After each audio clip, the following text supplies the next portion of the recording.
qonna ganna baranaatinis jabaannee jiidhinsa jiru sirriitti hooggannee oomisha keenya kunuunsinee jabaannee oomishtummaa keenya kallattii dabaluu fi oomisha keenya irratti karoora qaban sadarkaa kallattii milkeessuu dandeenyuun jabaannee akka hojjennu asumaan waamicha koo dabarsuun barbaada. Hundaa ol immoo bishaan bulchuu baruu danda'utu nurra jiraata. Bishaan maasii cinaatti bishaan qabachuu, jiidhinsa qabachuu, haroo sadarkaa maatiitti qabaachuu, laga keessatti bishaan to'achuu.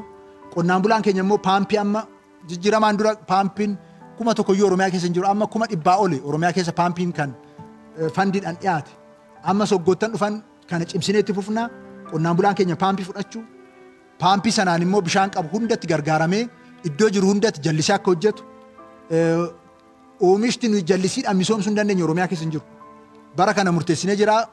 Buna keenya jallisiidhaan waggaatti yeroo 2 irraa funaanuudhaaf ekstenshinii qopheessinee jirra.